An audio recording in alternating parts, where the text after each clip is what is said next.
Hello my brothers, this is from Hell. It is indeed a Satanic game from Hell. Welcome back to the episode of `zzCraft. So, let's keep digging.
Give me a second to check something.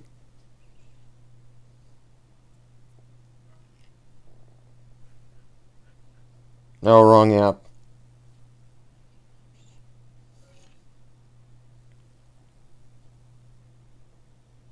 Okay. Let's continue.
Let me quickly watch a video on YouTube for something.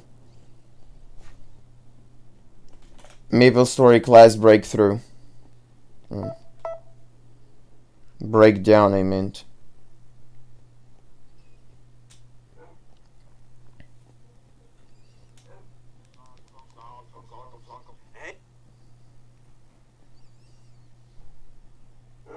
Let's talk about all the classes that specialize in mobbing next. Yes, Lightning Mage is an explorer magician that is great at mobbing. Their big job skill on play class. And to revive class heals every time they attack, can debuff monsters to heal even more, have a passive revive, and can remove debuffs and block incoming damage with their Spirit Ward skill. And even their Link skill has a chance to revive them as well, if they do manage to die.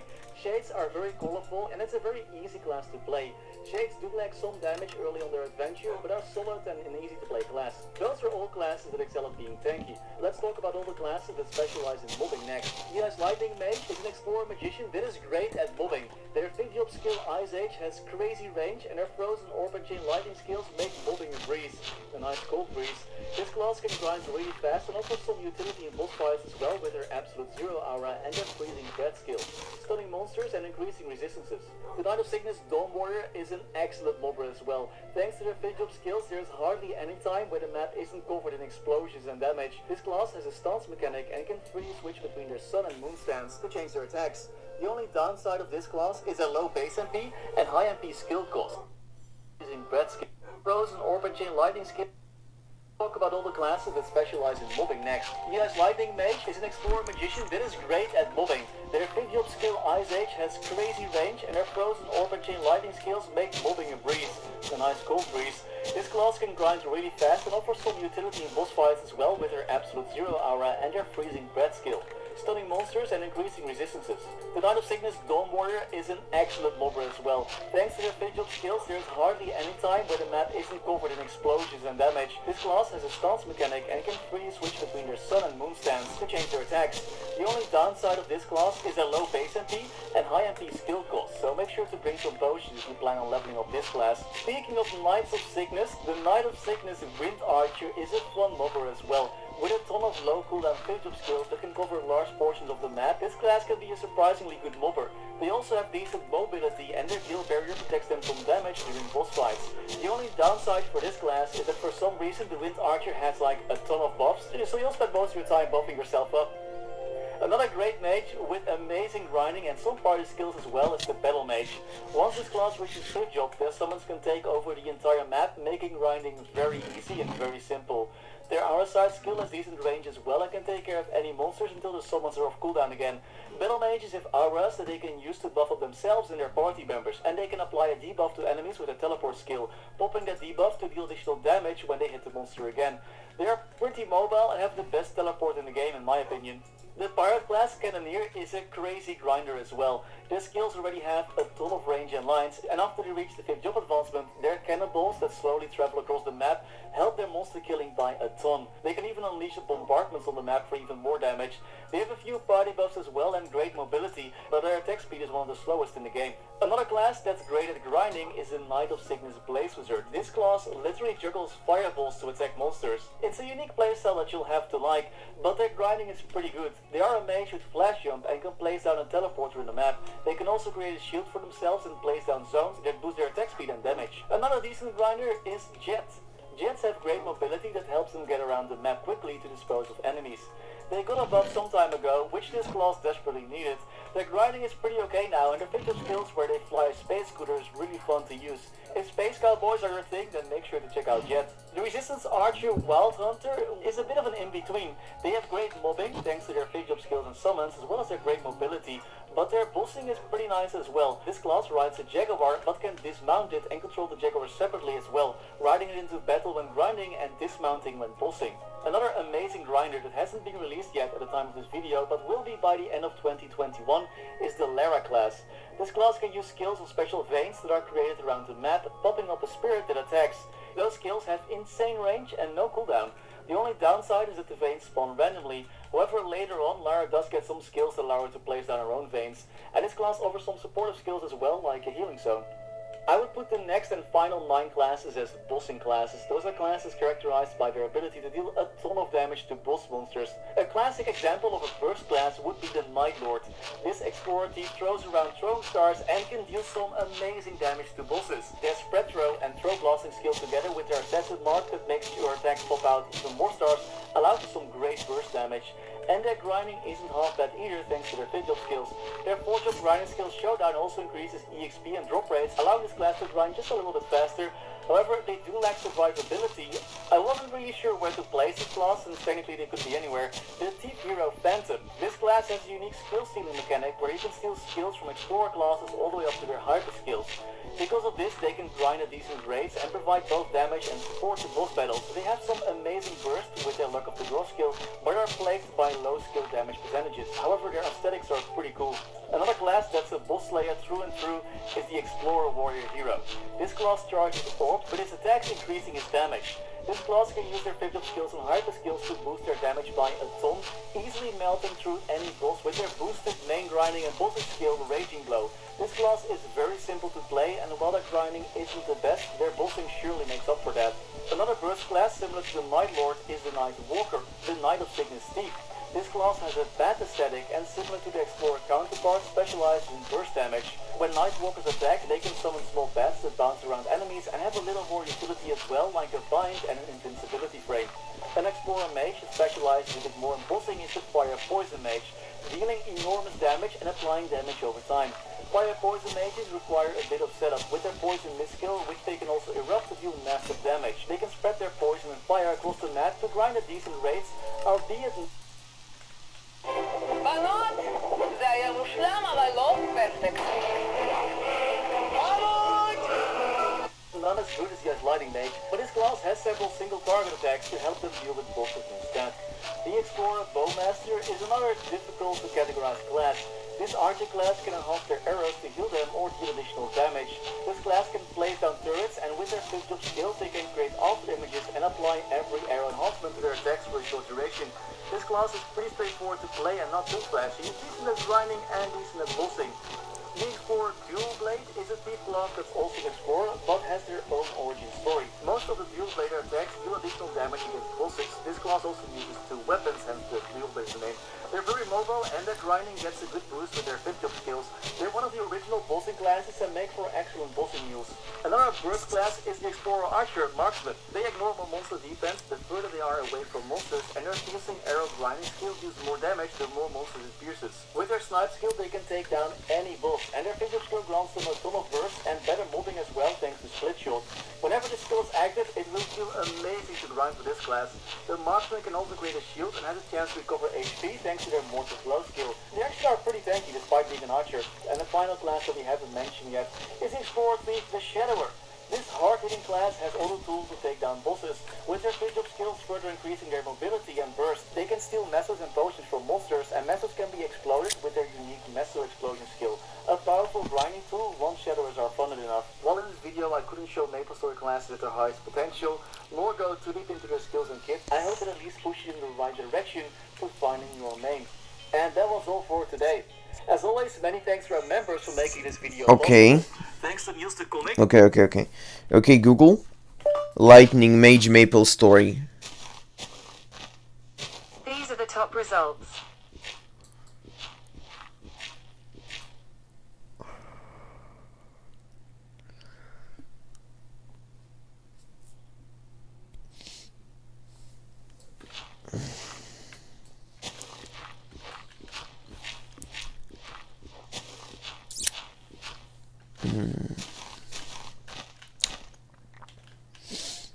So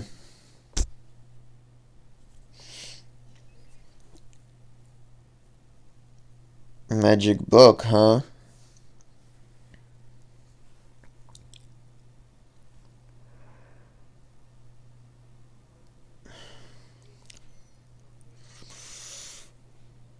Low HP, high MP. Interesting.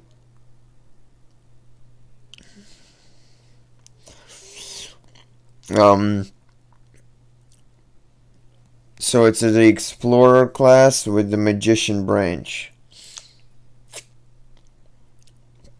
Right, give me a second.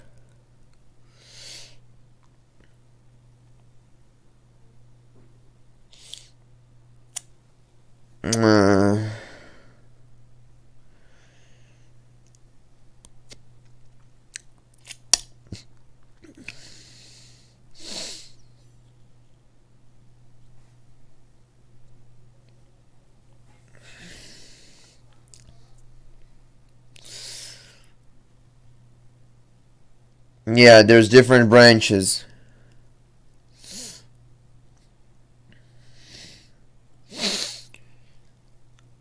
Oh, so there's a fire poison magician, a ice lightning magician, and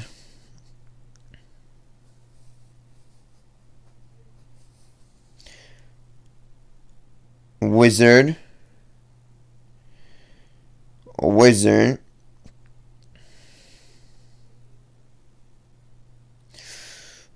So I need the ice lightning wizard. Okay.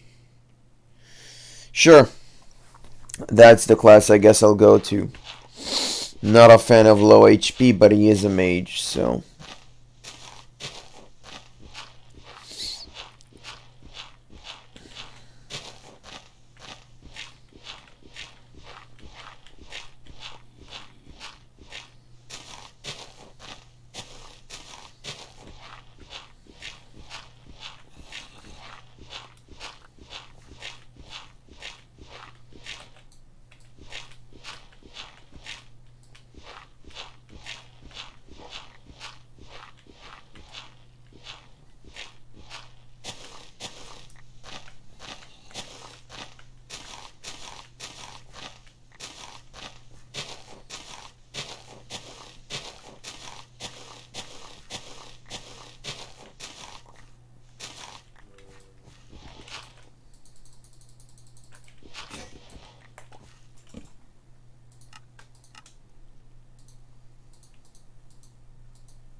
I mean, I like Aaron a lot. I basically know how to play him because I've been playing him for years in MapleStory, but like, I want to try out a different getup.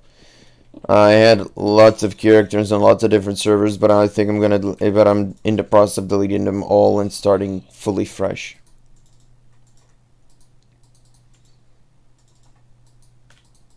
So yeah.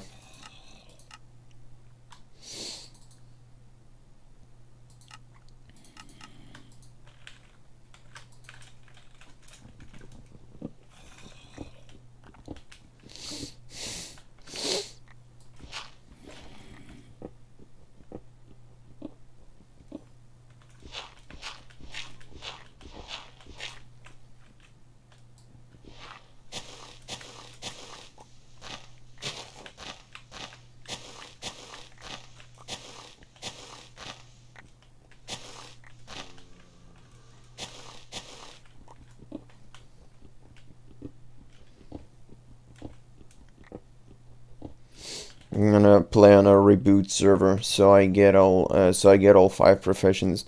It would be a bit sucky, because then I also earn fatigue a lot worse, but eh.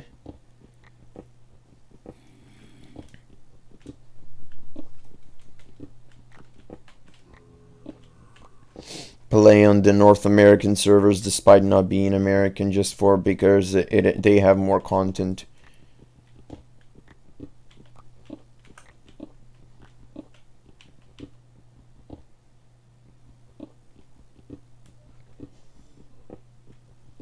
You're a wizard, Harry.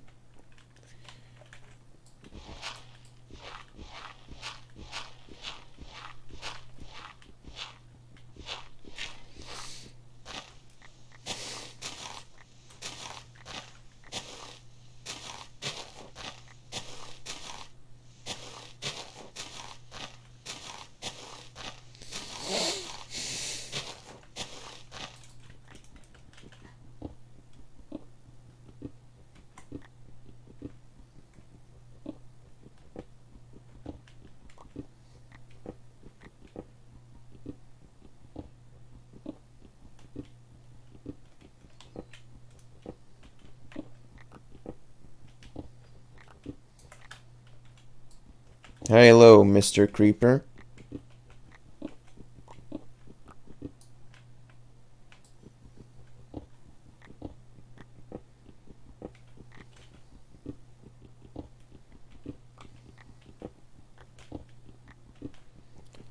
There was a time when to get from home to the grinder we had to go through trees. Now it's a straight shot. Terraforming, it helps. Not creeper though.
Feels like I did it wrong.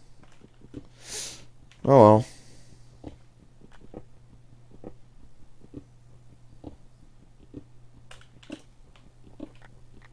Might have to go harvest the trees and make more chests and stuff. I mean, we have enough for another double chest, but then, yeah, we need wood, so...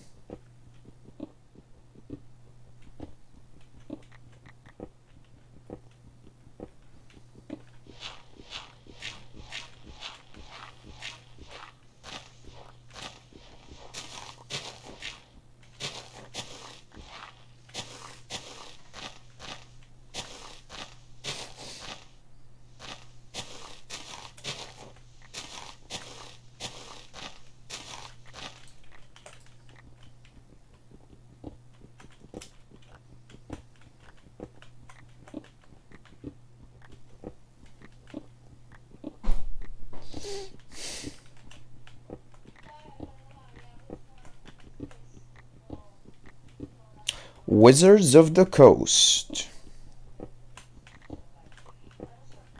Magic the Gathering. I'm not a fan, honestly. I have Magic the Gathering Battlegrounds, which is like an old Xbox game, but like I don't have an Xbox. I have the PC version. It's okay. I don't really like it. I made a pilot episode, a 1-episode stream on it at one point, like 3 or more years ago. Don't exactly, maybe whatever. Yeah, it's shit.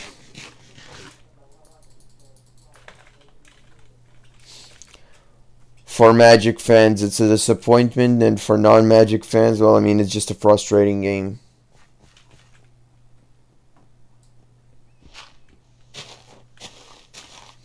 At least the core single player is. Never really played the multiplayer.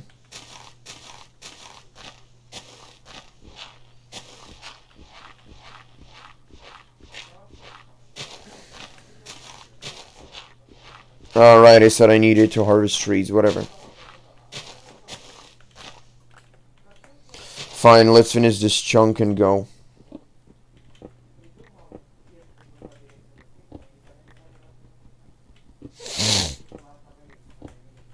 Cunnilingus. Wait, what?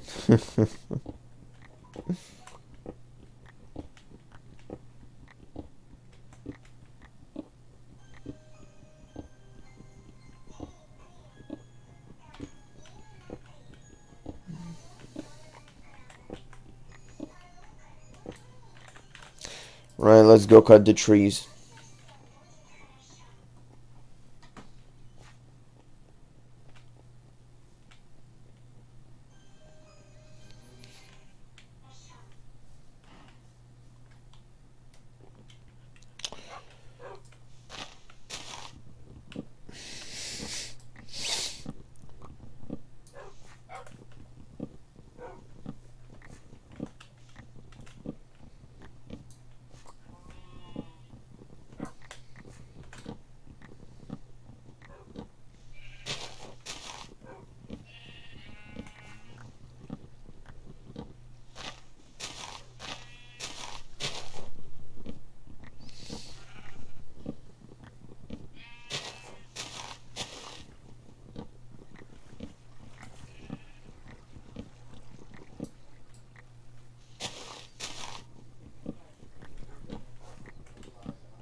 Bam.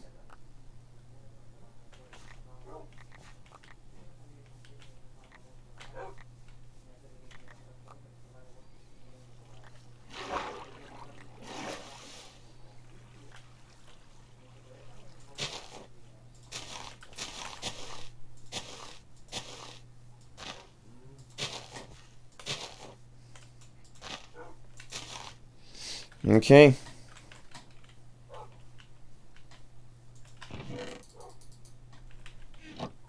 I got some spare sticks as well. Very good.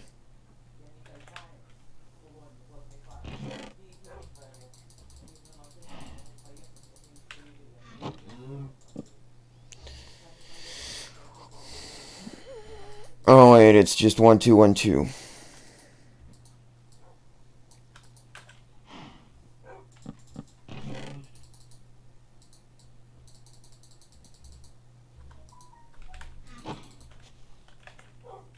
Why am I carrying fences with me?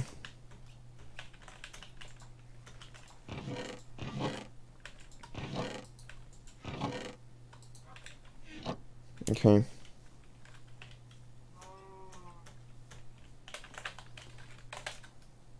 Oh shit, I forgot the crafting table down there.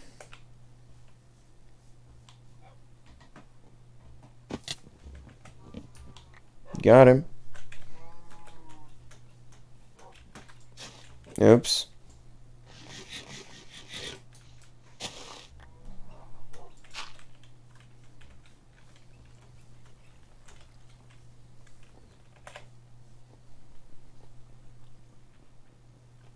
What the fuck is that?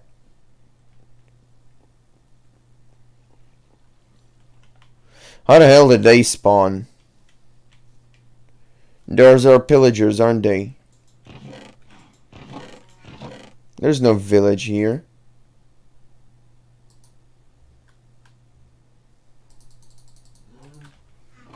Well. And they're gone. No, they're not.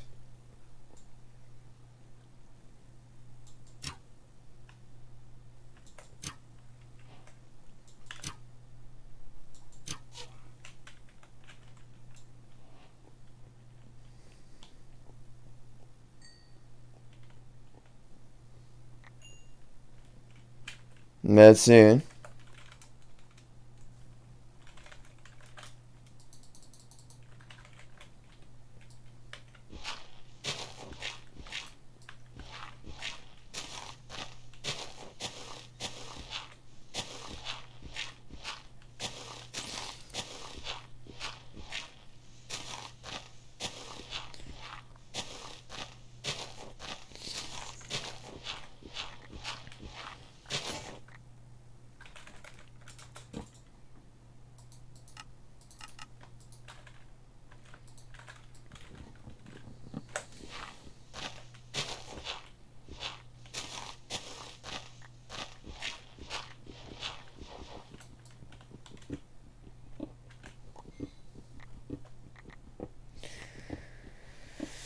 Oh, god damn it, the boom headshot.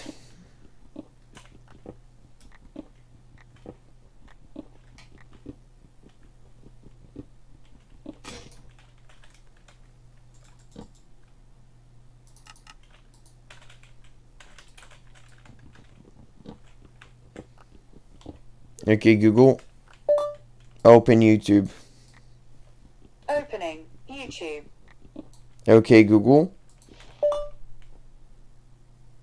Maple story out of context.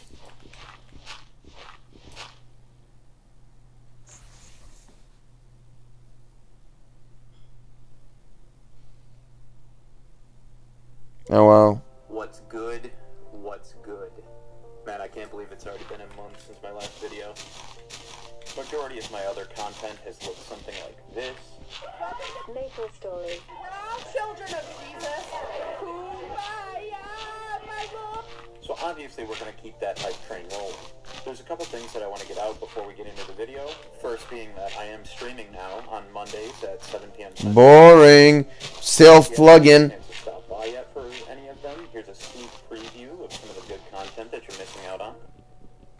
Oh, I still have drop gear on. I was like, why is this so slow? I still have drop gear on.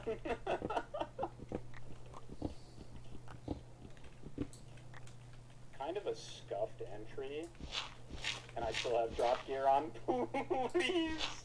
Why? Don't look at me. No. Apparently I do dog damage in drop gear. Shut up! I'm trying! Oh my god. He doesn't take damage in my drop gear, man. Please just die. Ah, jump quest. I have a chance to win. I gotta hit him. I have to hit him. No, I got it.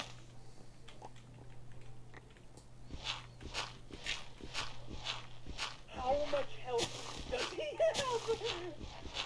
Literally none on the bar. Literally none, bro. Where is he? In the middle. He's in the middle. Oh, he's gone. Line. Oh. Let me kill him. Dad. I don't understand. He doesn't have health left.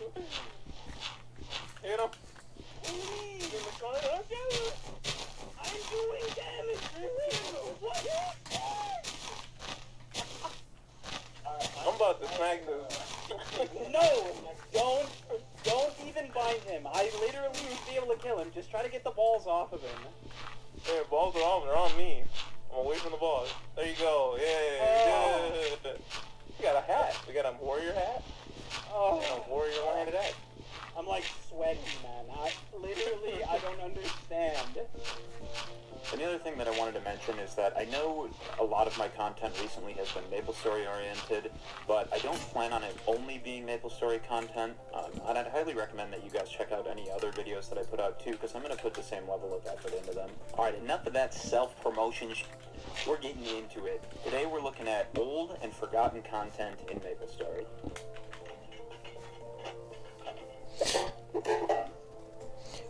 In my mind, two things come to mind.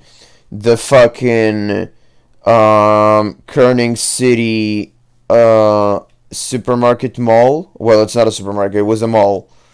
It was a great place to grind levels for, and money and everything. And then there was also a Golden Temple event, where you could go to this Golden Temple with these fucking Buddha looking fucking Indian thingies, themed shits, whatever.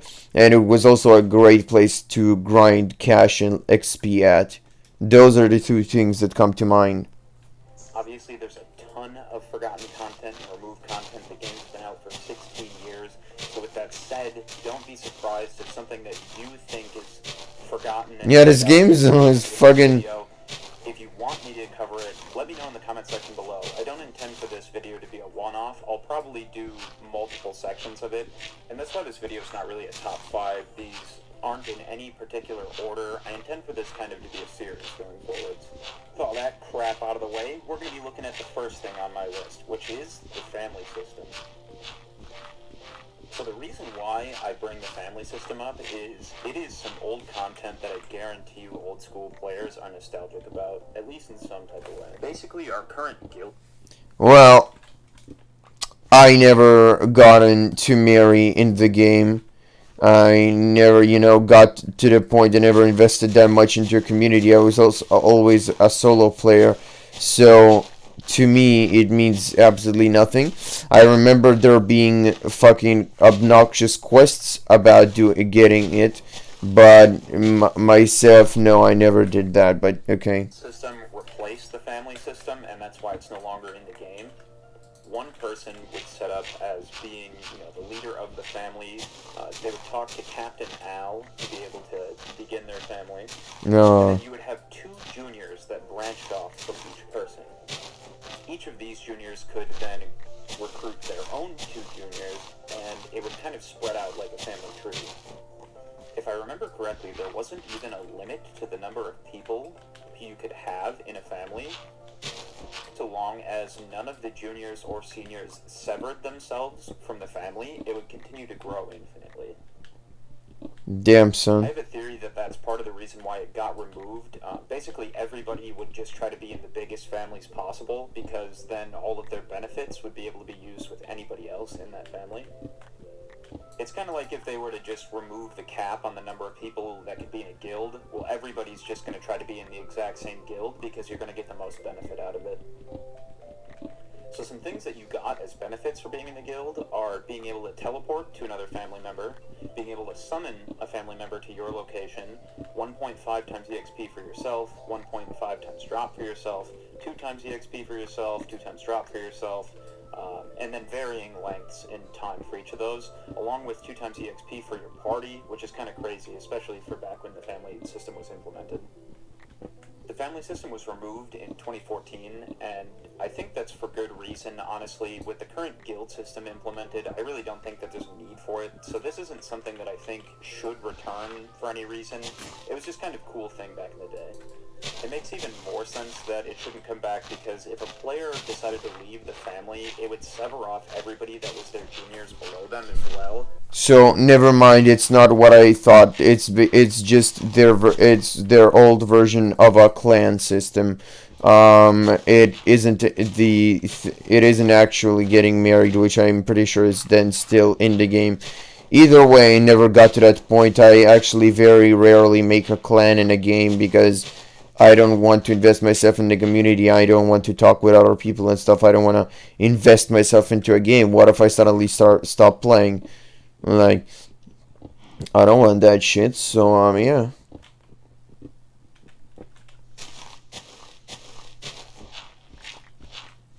Continue.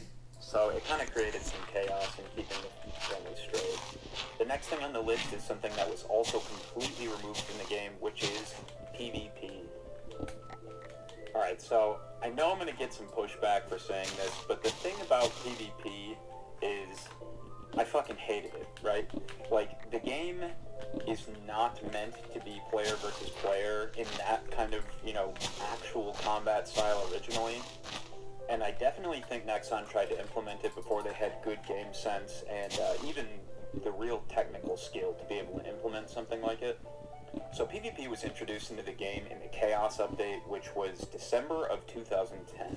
I don't know how many people watching this video remember MapleStory from 11 years ago, but it was still pretty damn hard to level up. Which means you couldn't really willy-nilly switch classes at any given time, and I was playing a fighter when Chaos update came, and it was trash, man. Literally everybody moved faster than I did. They outranged me. It was just terrible. There was no balance at all. They tried to balance it by not having damage be part of it, and honestly, classes were so unbalanced for it that I played it a couple times, decided I hated it, and honestly never touched it again. The reason why I'm putting it in this video is because it is kind of crazy that MapleStory used to have PvP, and then it got removed.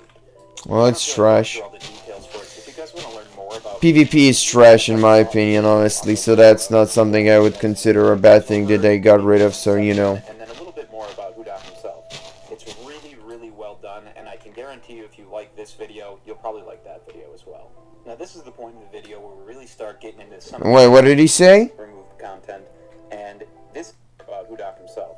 It's really, really more about PvP. Check out Saut's video on the lore of Hudak the Ice Knight. It goes over PvP's inception and then a little bit more about Hudak himself. It's really, really well done, and I can. So now I have a choice. I can either keep destroying the terrain at this level where I'm at now, or we can go down further and then demolish the area. I honestly don't know what to choose, but let's go. Let's dig. You'll probably like that video as well. No. This is the point in the video where we really start getting into some of the meaty removed content, and this is something that I really personally prefer to talk about more, which is removed locations and old maps. Oh yeah. What's good? What's good? MapleStory community, it's me, God. I'm here to bestow upon you one of life's many blessings. Enjoy.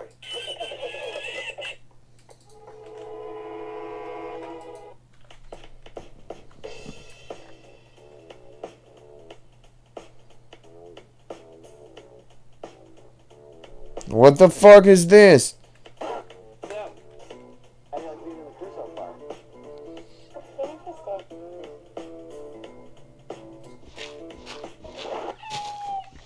Where do I even begin with removed maps? MapleStory has had so many removed maps over the years, and there's absolutely no way I can get an all-encompassing list here.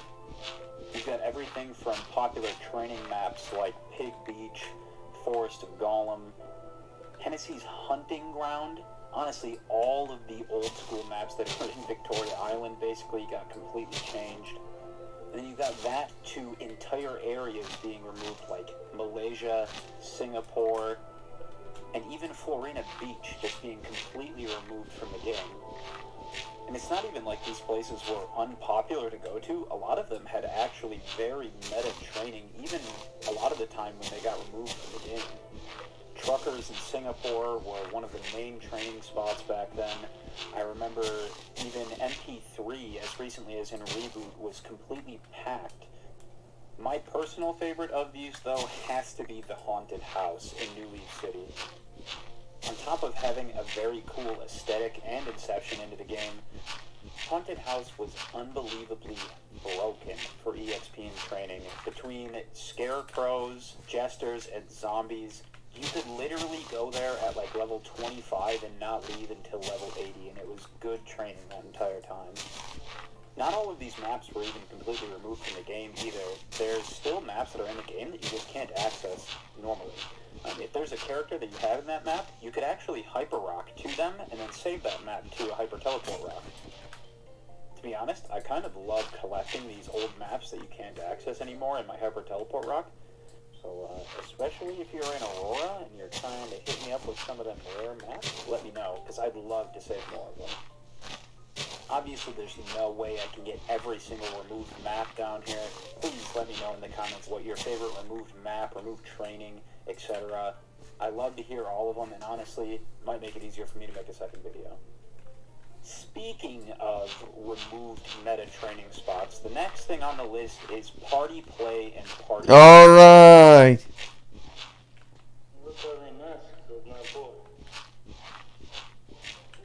I don't know why Nexon despises party play and party quests so much, but they're definitely in shambles compared to what they used to be. Some PQs definitely fall under the forgotten content. I mean, LPQ, KPQ, all of those are kind of just ruins from what they used to be. The rewards aren't very good. They're definitely not meta. I'd be surprised if the majority of players even know that they're still in the game. And then things like Orbis PQ, something that once was a staple of old school leveling, is now just completely removed. In the days when MapleStory's population was dwindling a little bit, I could kind of understand why PQs were a little bit harder to keep meta, just because it requires a very specific type of environment in each of the worlds to get people playing, and the less people playing, the less other people want to play. But I, for the life of me, cannot understand why Nexon removed party play maps. For those of you that are unaware, there used to be maps where you gain higher percentage EXP for each member that you had in the party. People who played then will fondly remember Lionheart Castle, Second Drill Hall, and Hall of Honor. The reason why players talk so highly of these maps is because it encouraged you to play with other people. The more people you had training, the better everybody's EXP rates were going to be. On top of that, maps were less congested because you could have up to 6 people training in the same map. This means that meta training maps were very much more readily available, especially during double EXP events. And players just seemed to overall like it better because you had a better sense of community and you could chat with other players while you were training. It just made the game feel more alive rather than just solo grinding for your high speed. Unfortunately, a lot of these party play maps got abused with players leeching, and then on top of that, when level 250 was still the cap, players would have levels outside of their EXP range be in their party, so that they were getting the maximum EXP, including all of the bonuses for themselves. If I remember correctly, this was the technique that Inmate Search used to be the first ever character to reach level 250. He even got there before any of the characters playing in Korean MapleStory. The players in KMS had at least like a 6-month head start, so that kind of gives you an idea of how absolutely broken and abusing that EXP system was. I think Zero by Divide also used the exact same technique, but I don't remember where he lined up in terms of KMS players to himself. Maybe if Zong ends up seeing this video, he can give us a little bit more insight. Hello friends, it's Dusk from the future. This is probably like 3 weeks after I recorded the initial audio, but I did a little bit of extra research. It turns out that Zong actually already made a video on this. It's pretty interesting, and I'd highly recommend you check it out if this is something that you're interested in. With that said, given each of their conditions at the time, I can be a little bit forgiving with why they removed party play and PQs. However, I cannot stand the fact that Nexon removed the free market from the game. Oh, yeah. Man, I have some very fond memories of the free market. I hate it. I doubt I have too many new players exclusively, just because a lot of my content is basically nostalgia overload when it comes to MapleStory. But if for whatever reason you don't know, the free market was essentially just a shop area. In normal servers right now, we've got the auction house where players can list items and all of them, sort by price, etc. I think this is probably the best for the buyer's aspect as far as being able to find items easily without spending a lot of time. So in that regard, I think it's pretty good. But I really honestly wish that they would have done a combination of the two. You would consistently see certain players there, you would see certain shops there, you knew what people would sell for the most part. It felt very much alive. To be honest, I think that the two downfalls of the free market were the first being that any shops had to be paid for with NX. And then secondly, the only way to search other than manually going into every store was also originally NX. And then after that, they were still one-time use and pretty inefficient and did not feel very good to use. My absolute favorite part about the old style of the FM was the ability to barter. It felt like a farmer's market where you could walk up, see somebody's shop, see what they were selling, make an offer, maybe they'd respond to you, or maybe even they were sitting active in their shop, and then you could get a different price on the item that you wanted. On top of this, you could possibly offer trades to people. It very much felt different than the trading system we have now, and it's honestly something that I've never experienced in a different game on that scale.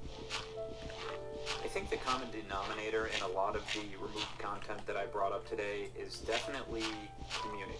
I used to say that community content in MapleStory was dead. However, the new guild system has 100% changed my mind on that, and is honestly probably the reason why I'm even still playing right now. If you're a new player considering getting back in, but you're not really liking the solo play aspect that a lot of MapleStory has become, I'd highly recommend doing your best to try to get into an active and semi-popular guild. This can really, really change your gameplay experience. On top of some really nice bonuses and fun active community gameplay elements that guilds bring in, things like Discord also give you a really nice hub to be able to communicate with your guild members. No, please fuck off. If you guys like this video, or if you have any other nostalgic content that you want to talk about, like I said, let me know in the comment section below. I could talk about MapleStory content forever. Thanks for watching, guys. If you know any friends that really like this kind of thing, honestly, people viewing the video is all I can ask for, and I appreciate all the love that you guys have given me in previous videos. Okay, bye!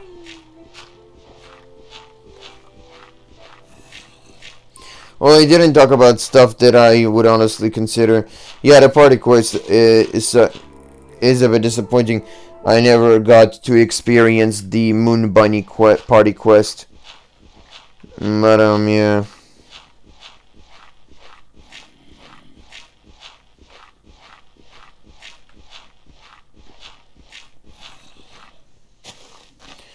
So let's watch a review. MMO Grinder MapleStory. Showing results for FML Grinder MapleStory. MMO MapleStory. Oh no. Showing results from Zero MapleStory. MMO Grinder MapleStory. Showing results for a fuck.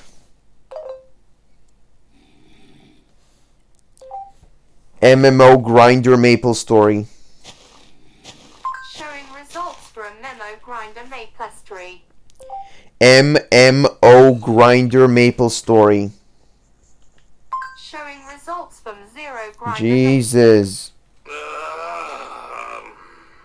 I don't even know how to start this. This game annoys the piss out of me. Yeah, I know that's spoiling the review, but there's just so much about this game I can't stand. I promised myself I'd be fair and subjective, though, so I might as well just man up and be professional about this. Lord knows I've tried before. I don't know what that is. I've never seen that.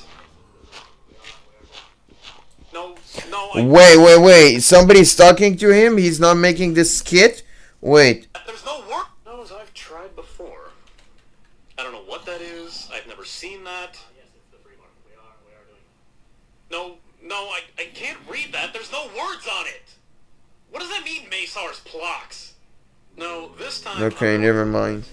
They've made a lot of changes to this game recently, so I figured it might be time to give it another shot, because no matter how much... This was 10 years ago, by the way. Game, I really, really want to like it.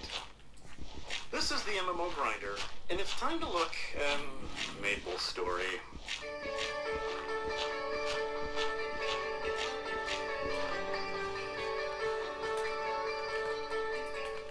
Developed by Wizit and published by Nexon, MapleStory is one of the most popular Korean MMOs, with a combined global player base of over 100 million players, 8 million of which reside in North American servers, which are ironically referred to as MapleStory Global.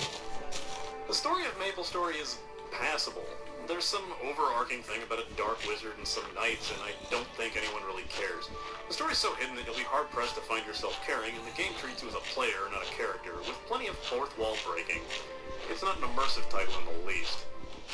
Released in Korea back in 2003, the game spread outward from there before finally arriving on US soil in 2005, with this baffling set of commercials. Hey, what are you doing? What? Is that pig wearing a gentleman's hat? Yeah, so? What's up with that? Because wearing a gentleman's hat is free. That's just like MapleStory. What the fuck? A free online game where you get to hang out with friends and experience the out of the ordinary. That's right.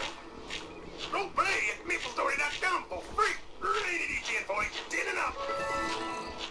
Each commercial followed the same formula of having someone catch random people doing nonsensical shit, being told they were doing so because it was free, and the observer comparing it to MapleStory and closing with an animal talking in a mildly racist accent. Scarily enough, the commercials bared some semblance of sanity, considering each one did have some connection to the oddball nature of the game. So if that's not enough of a clue as to what you're in for, I don't know what is. Granted, I should be fair. It's been a long while since I did last play this game. There's been a good number of physical changes made to the game in the last year or two.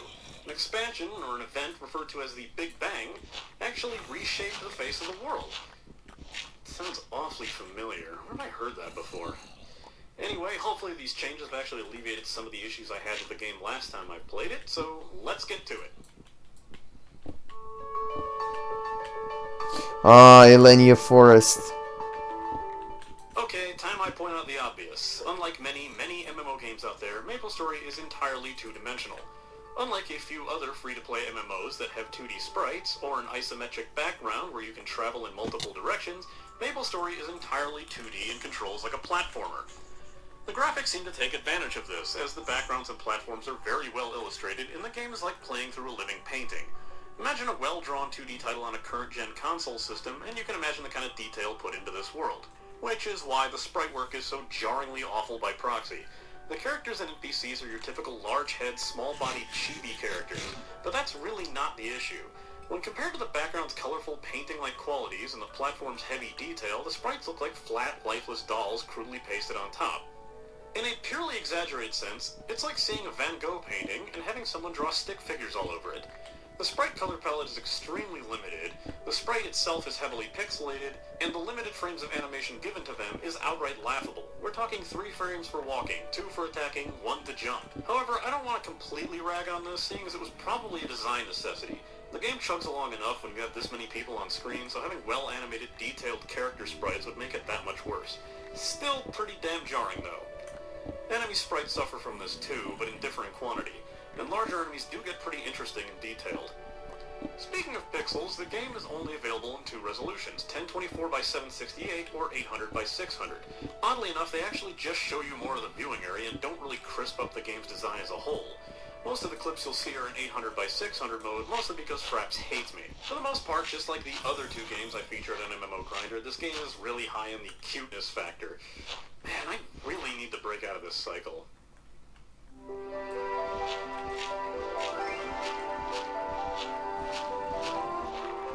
So, you want to hear one of the few complaints I don't have about this game? Here goes. The music is phenomenal. Seriously, this is some of the best music I've heard in any MMO. I'm not even sure why. It's all very well composed and atmospheric. Even some of the more off-sounding tracks still sound like they belong in the areas you'll find them in. There's a good chance you'll get many of these songs stuck in your head long after you stop playing. It's a rather varied soundtrack, too. Take a listen to these few clips and tell me if you can even believe they're from the same game.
less impressive as the game sounds. While it's a good backup to the cartoony visuals, a lot of sounds get repetitive fast. There's a small hopping noise that plays every time you jump, and certain enemies make a high-pitched squeaking noise when killed. All items, when hitting the ground, make it sound like you dropped your keys. On the plus side, the sound isn't short bursts, but in crowded areas they will get noisy. There's a volume slider just in case things get too grating, though.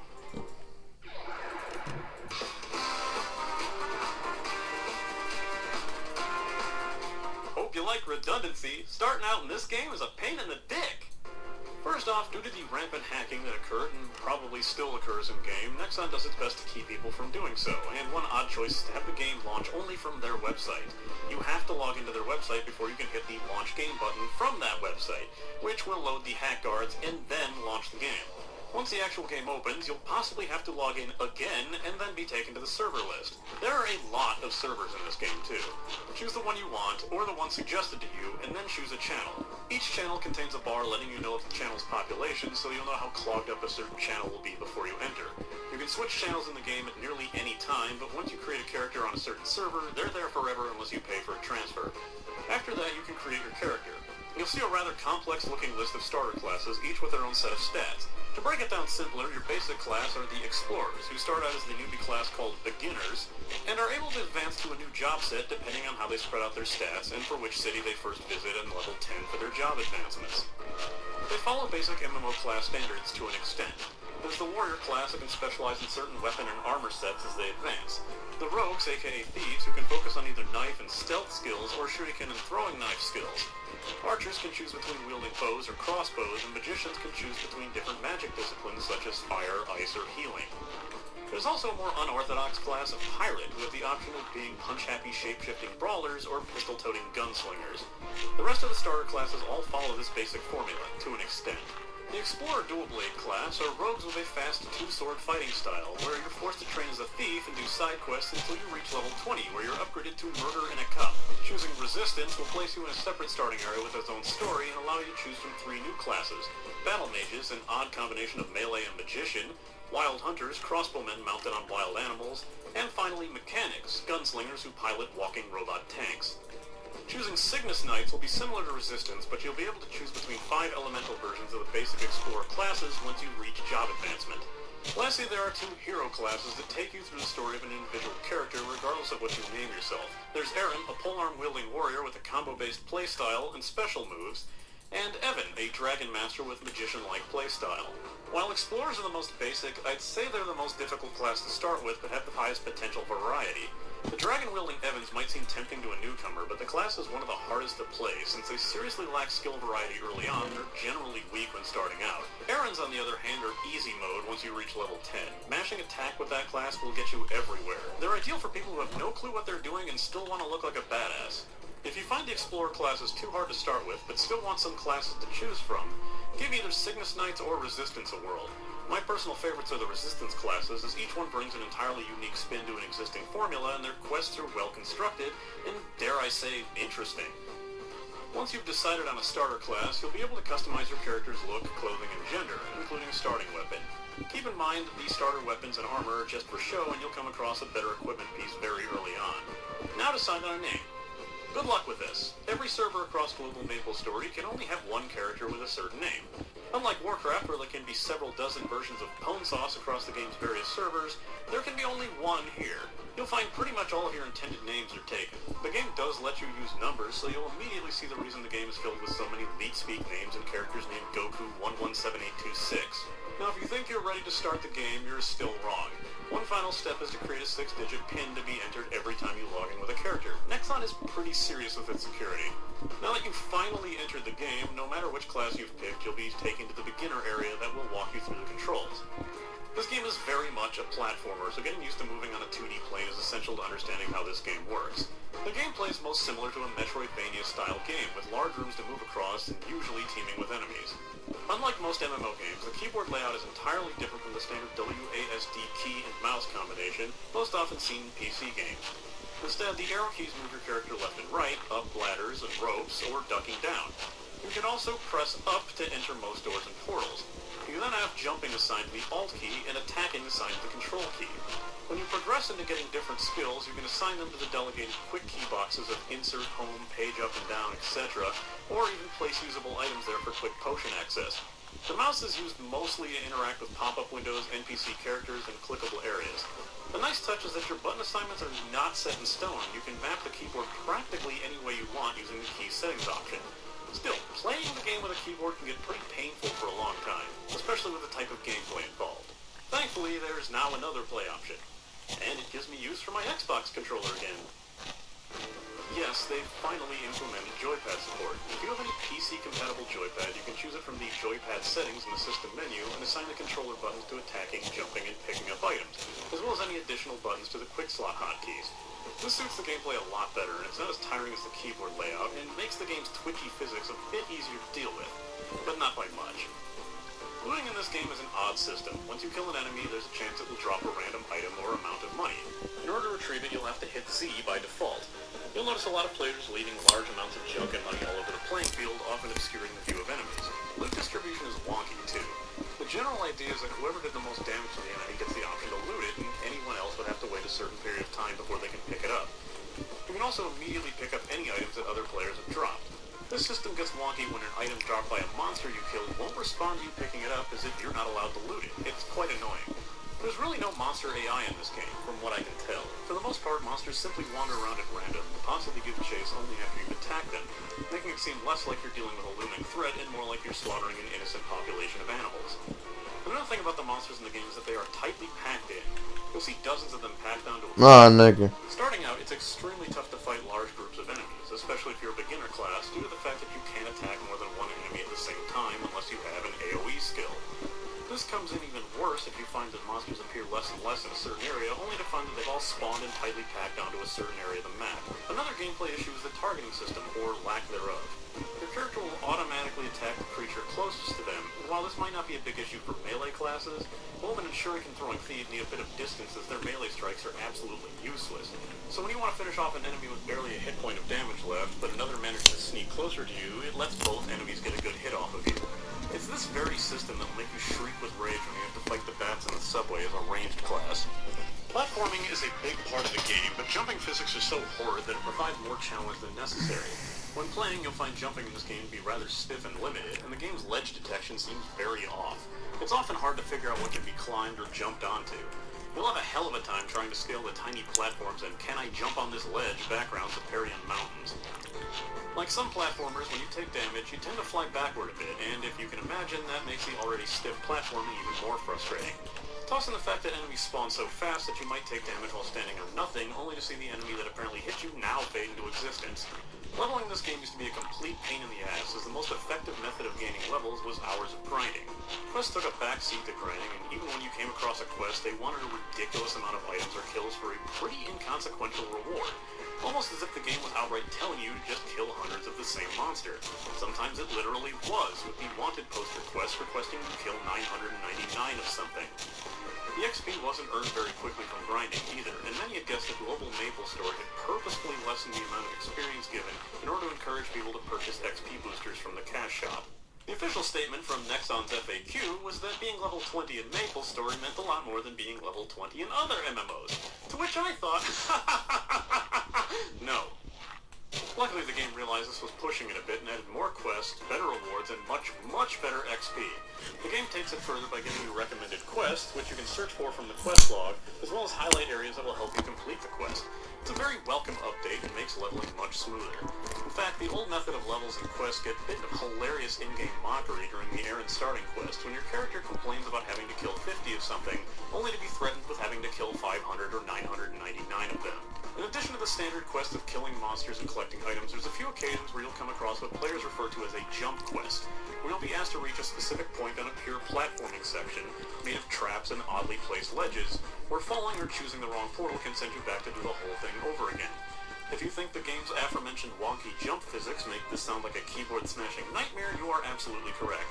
Crafting has been recently added to the game, allowing you to create items and potions. It works like a basic MMO crafting system, but has a fatigue counter to keep you from gaining all your upgrades immediately, as the recipes are relatively simple to make. Travel in this game takes place from screen to screen. The map is thankfully upgraded to not only tell you how to get to places and what the name of the areas you're in, but also what monsters and NPCs dwell inside them. You can even use your quest log to highlight ideal areas to find monsters you need for your quest. While the Big Bang upgrade redid the way the first major island hub of the game looks, traveling on foot gets a bit annoying, so the game gives you a decent option of paying for taxis to quickly port you to the major cities, or purchasing scrolls to instantly teleport you to the city listed on it. The true issue lies when you need to travel outside the main island. A lesser example exists once you leave your training area. While Explorer classes are treated to a short cutscene before instantly arriving on a new island, Resistance and Errand classes must travel on a boat of sorts, which takes 2 minutes of endlessly looping footage to arrive. There are also instances where you're asked to travel back to that starting island to further your quests on the main one. You can also access another portion of the game by taking the world's slowest subway to New Leaf City, where you're forced to wait for it to arrive and then wait as it takes forever to leave the station. But that's nothing compared to when you need to travel to Orbis. When you arrive on the platform to take the ship, you'll be told the boat will depart at 15-minute intervals, and the trip will take a long while. This isn't 15 game minutes here, 1 minute is actually 10 seconds. It's 15 actual real-life minutes. So if you miss the short window to board the boat, you will have to wait roughly 15 minutes before your next chance to board. Once you're finally on board, you'll have to wait for the remaining amount of time before the boat actually takes off. They said it would be a long ride, and they aren't joking. Man, I love when games you play as a distraction from the mundanity of life require you to find something to distract from the mundanity of the game itself.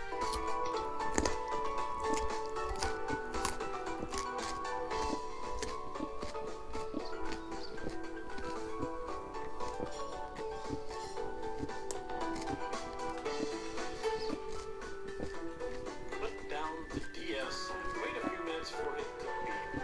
Fuck you, game.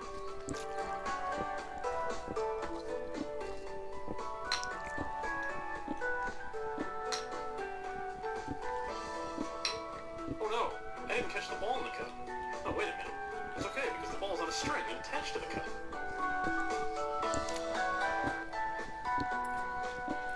Fuck this, I'm going to bed.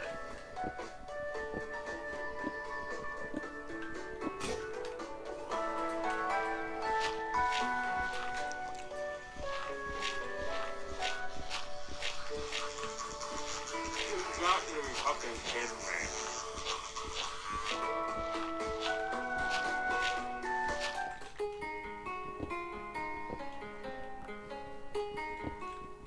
Okay, for those of you who don't get how hyperbole works, no, it doesn't take quite that long to get to Orbis, but the elapsed time of the trip in reality was 10 minutes. Yes, 10 solid, real-life minutes. If you thought that joke ran on way too long, well, now you know how I feel. And yes, you have to do this every single time you want to get back or forth from Victoria Island. For those good at math, that's a possible 25 minutes of time wasted just to get to the next logical area in the game. Do you have any idea how much shit you can do in 25 minutes? Need more BS? You might be wondering why I spent the entire time in the cargo hold of the ship where there's a nice open topside with a wonderful view of repeating cloud backgrounds. Well, here's why. Oh, and if you die on the boat, you have to do the trip all over again. Seriously, game, fuck you. Another decent place to visit around the level you'd want to travel to Orbis is a place called the Ludibrium. Basically a giant Legoland, it has enemies around level 30 to 50 and decent purchasable equipment for that level. Of course, you'll need to visit Orbis Station to get there, where you'll— oh, for fuck's sake! A trip to Ludibrium will take another possible 10-minute wait with a 5-minute ride. Still keeping score, that's 25 to 40 minutes of your life just to get to the next place you should be going to anyway. Never has the phrase, "I could take a shit and cook a gourmet meal by the time this is over," been so literal. Long story short, the game's got problems. I very much appreciate the improvements made to the game, but with the flaws mentioned, it would take a good, strong core of players to make you want to overlook them.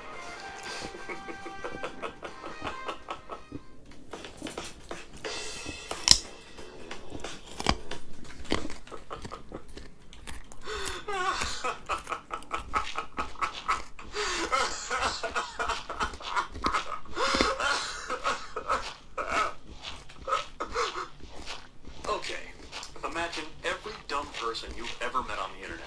Imagine every lazy forum poster, every terrible YouTube comment, every moronic, tactless twat with no regard to the enjoyment of things beyond their own, all got together and decided to play a game.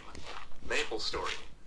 Interacting with these people long enough will make you wish that the Earth would spontaneously catch fire, wiping off a better portion of the planet and humanity itself. We shouldn't say things like that. The planet might fire me. I'll be fair and say that not everyone in the game acts horribly. I've had a fair share of people actually just drop money and items from me without a single reason for it. But like any overly popular game, the jerks can far outweigh the decent people, souring the experience for anyone starting out. Just ask any newcomer to World of Warcraft. I'll get more into detail on their asshattery later, but for now, let's look into some community-based game aspects. First off, the game doesn't have instances or raids in the same sense that many other MMOs do. Your instance dungeons are replaced with party quests or PQs in Maple Speed. Party quests don't follow the normal instant rules of fight through elite. I'll be right back. Hold on.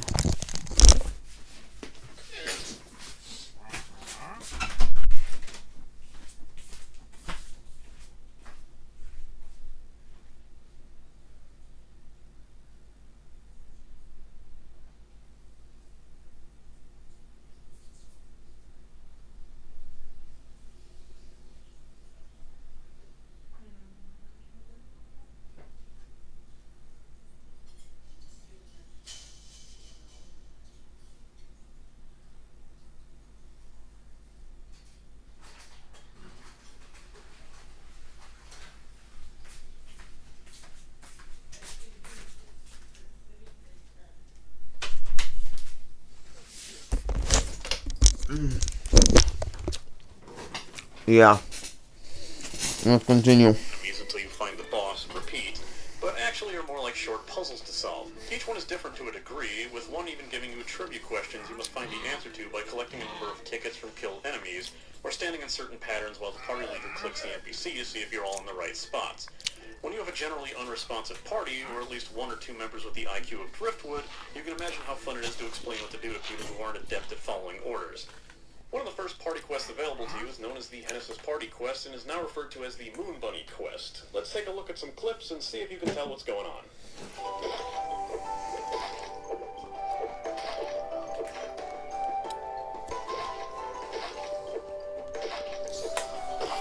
How long have we been streaming for? Hour 21. I think that's about maybe enough for today. I don't know. I'm just yeah, like, hey, we did good progress. We knocked out a bunch of material today. We can continue this next time. So I think with that, thanks for watching, seeing this, and goodbye.